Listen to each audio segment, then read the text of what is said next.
Bonjour à tous, bienvenue dans cet épisode hors série de Projetez-vous dédié à la communauté des néo-leaders. On va apporter pour toi et on l'a pensé pour toi tout ce qui est en rapport avec le leadership d'aujourd'hui. Ici, on plonge au cœur des défis, des stratégies et ce sera co-animé avec Fawzi Mala. Bonjour Mirvette et bonjour à tous les auditeurs. C'est toujours un plaisir renouvelé en fait de parler autour des thématiques du leadership. Alors abonne-toi, rejoins-nous sur la plateforme préférée.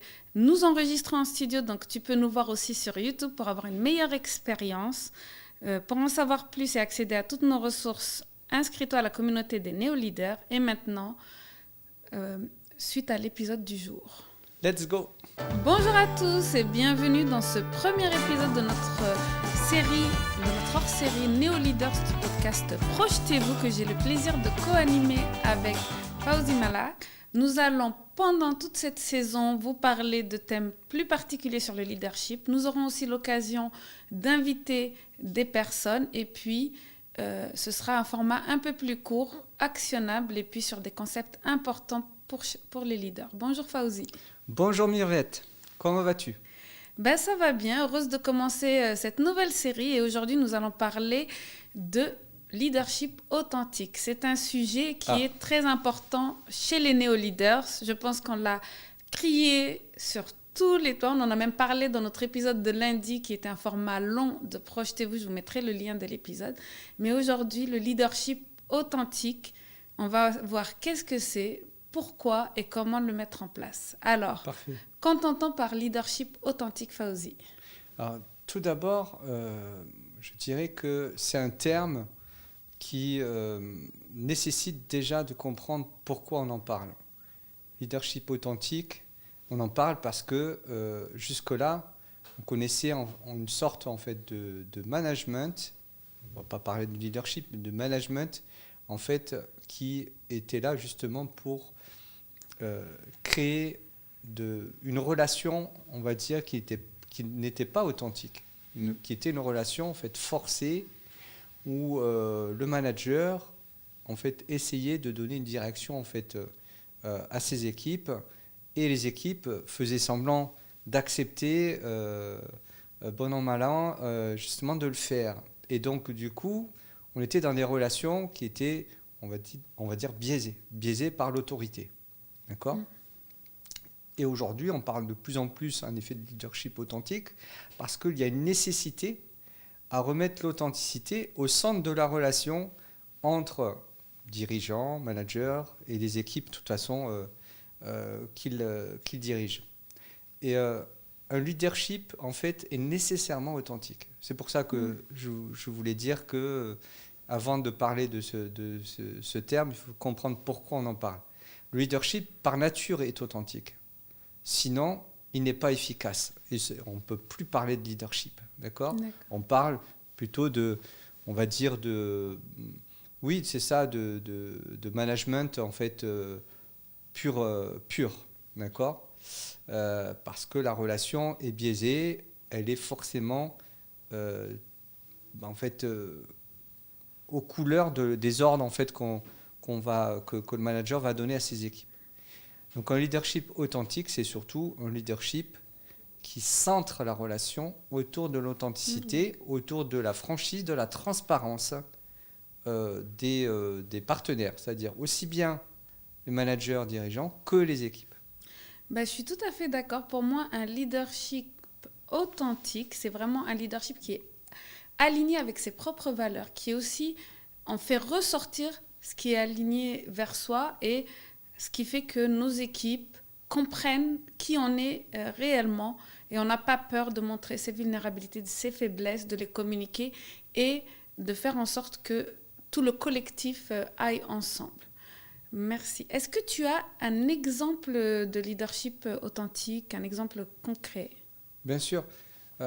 C'est intéressant en plus ce que tu as dit parce que l'authenticité, c'est avant tout vouloir donc partager, être transparent avec ses valeurs, être transparent avec ses intentions. On en parlait dans un autre épisode. Donc ses intentions, en fait, de vouloir justement dire les choses, ça c'est important. C'est important, ça. Tout part de cette intention-là. Donc s'il n'y a pas cette intention, il n'y a pas de leadership. Ça, c'est la première chose. Donc, je voulais juste rebondir sur ça.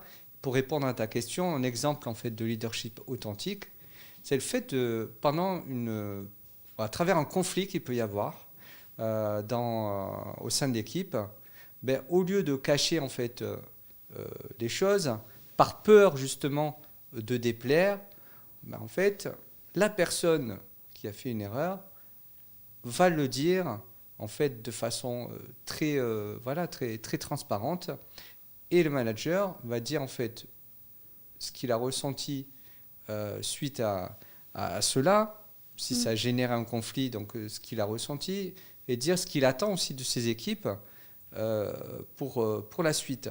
Donc on est vraiment dans un exemple parfait, parce que quand tout va bien, aucune raison de mentir et de ne pas être transparent. Tout va bien, voilà, on dit les choses de façon très transparente, parce qu'il n'y a aucun danger. Quand ça commence à se gâter, c'est là où l'authenticité se perd. Et l'exemple du leadership authentique, c'est de permettre à un leader, en fait, ça peut être un manager, mais aussi un membre de l'équipe, de dire les choses de façon transparente, de dire ce qu'il a pu ressentir. On peut parler d'intelligence émotionnelle, et de dire ce qu'il attend aussi de ses équipes. C'est ça un leadership authentique. C'est pas de dire bon, c'est pas grave, tu feras mieux la prochaine fois, ou bien c'est pas bien ce que tu as fait, directement voilà, t'es viré. Non, mais dire qu'on n'est pas content, montrer en fait, mettre une pression en fait, ou se servir de cette faute aussi pour asseoir une autorité qui est une autorité en fait de façade. Hein. Alors ça arrive aussi quand le manager ou le leader fait une erreur. C'est-à-dire que même si on est chef de projet, manager, dirigeant, le fait aussi, ça c'est un autre exemple de leadership authentique, le fait de dire que voilà, qu'on s'est trompé, c'est pas un aveu de faiblesse, c'est surtout un aveu aussi de leadership, enfin c'est surtout une preuve de leadership. Oui. J'ai fait une erreur, je vous le dis, voilà comment je pense l'éviter les prochaines fois, et comme ça en fait, non seulement en fait on a été authentique, mais l'authenticité pour l'authenticité ne sert à rien. C'est surtout qu'en plus de ça, il va donner une image qui va inspirer en fait ses équipes. Et donc quand ça va arriver, quand il va arriver la même chose aux équipes, elle saura quoi faire, l'équipe. Donc c'est ça un vrai exemple de leadership authentique. C'est pas seulement un leadership de façade où on dit voilà, moi je dis je suis vrai, je suis vulnérable, etc. Non, c'est pas que ça. C'est de dire les choses telles qu'on les ressent, de façon transparente, et permettre que cette expérience serve à tout le monde, à toute l'équipe. Je pense aussi accepter ses vulnérabilités, celles des autres, mais aussi les exposer, les assumer. Comme ça, on lead par l'exemple, et puis comme ça, même les équipes le feront par l'exemple. Mais moi, je me pose la question, mais quels sont les bénéfices pour moi de montrer ma vulnérabilité et d'avancer? Je pourrais très bien être un mur, avoir mon masque et puis être autoritaire. C'est ce que je pense beaucoup de leaders pensent. Je ne sais pas si ce sont des leaders puisqu'ils n'ont pas fait la réflexion et que pour nous, le leadership est de facto authentique. Mais c'est ce qu'on voit chez beaucoup de dirigeants. C'est je ne dois pas montrer mes faiblesses, mes vulnérabilités, je dois mettre ce masque. S'il y a une erreur de ma part qui est faite, je dois la camoufler ou je dois la reporter sur quelqu'un d'autre et inversement pour les membres de l'équipe. Quels sont pour toi ces bénéfices-là? Est-ce qu'on peut les dire comme ça? Peut-être qu'on encouragera certains à aller vers ce leadership authentique. Le bénéfice, le premier, c'est de savoir si on est à la bonne place. Parce que si on n'est pas authentique, qu'on accepte tout, qu'on accepte des valeurs qui ne sont pas alignées aux nôtres, on va accepter en fait d'être à la mauvaise place. Et on risque rien. On risque quoi? De se faire licencier? Mais tant mieux. Tant mieux, parce que si on se fait licencier, c'est que l'entreprise ne nous mérite pas et qu'on n'est pas à la bonne place. Ça, c'est le premier bénéfice. L'autre bénéfice, c'est aussi d'apaiser un petit peu les consciences, parce que plus on va partager en fait ses ressentis et son expérience, plus ça va détendre en fait l'équipe. Mm. Parce que moins on en dit, plus il y a de couches qui s'accumulent, et à un moment donné, en fait, c'est la marmite qui explose, hein, où tout se fissure. À un moment donné, il y a trop de couches, et trop de couches en fait, de non-dits. Et là, à un moment donné, forcément, il va y avoir une explosion qui peut avoir un impact démesuré par rapport au problème initial. Donc ça, c'est le deuxième bénéfice. Le troisième bénéfice d'un leadership authentique, c'est aussi le fait d'apprendre de ses erreurs, d'être dans l'amélioration continue, le mode Kaizen. Ça, c'est super important. Pourquoi ? Parce que si on n'est pas en fait dans l'authenticité, on ne peut pas être dans l'amélioration continue. Parce qu'on va se mentir sur la situation en fait, qui est la nôtre, et du coup, on ne va pas évoluer en fait, et on ne va pas s'améliorer. Donc voilà, ça, c'est les trois bénéfices principaux en fait, d'un leadership authentique. Merci pour cette réponse. Je pense qu'on a pu argumenter et prouver voilà, tout ça. Moi, ce que je pourrais rajouter, c'est si vous avez l'habitude justement de mettre ce masque, de vous dire le leadership, c'est quelqu'un d'autoritaire, directif, qui n'a aucune faiblesse et aucune faille. Adoptez cette transparence, communiquez avec vos équipes, ne laissez pas aucune zone d'obscurité, et puis surtout... vous savez, on a toujours le reporting down vers le top, mais jamais le top vers le down. Maintenant, il faut que ce soit à double sens. Plus ce sera à double sens, plus vous serez authentique. Je pense que pour ma part, ce sont les deux premières étapes pour un leadership authentique. Qu'en penses-tu ?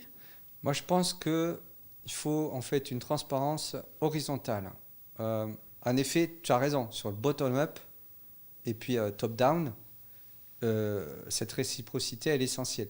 Moi, je pense que je suis dans le monde de la business intelligence à l'époque, donc le décisionnel, et on essayait d'imposer en fait une vision qui était très difficile à imposer, qui était de dire, voilà, il y a une seule vision, une vision commune, qui peut être en fait retranscrite à travers des dashboards, des indicateurs, partagés à tout le monde. Et souvent, on se tapait la tête dans le mur, on allait dans le mur en fait parce que souvent il y avait on va dire des informations qu'on voulait forcément cacher, qu'on voulait absolument ne pas partager. Moi je pense qu'il faut aller vers cette transparence-là, et en effet le fait de partager de façon authentique la situation en fait d'une entreprise. Et pas seulement rester dans, comme tu le dis, un reporting qui est plutôt un reporting de flicage qu'un reporting vraiment qui fait avancer les choses. Ça va nous permettre justement, grâce au leadership authentique, d'améliorer les choses au sein de l'entreprise. Merci beaucoup. En tout cas, on arrive à la fin de cet épisode en nouveau format avec Fawzi. On se retrouve jeudi prochain pour un nouvel épisode, et puis lundi pour le format Projetez-vous habituel. Mais j'avais une question à te poser avant de terminer. Non ? Oui, vas-y, alors pose-moi la question. J'avais une question à te poser. C'est que penses-tu que l'audience en fait, va retenir de cet échange ?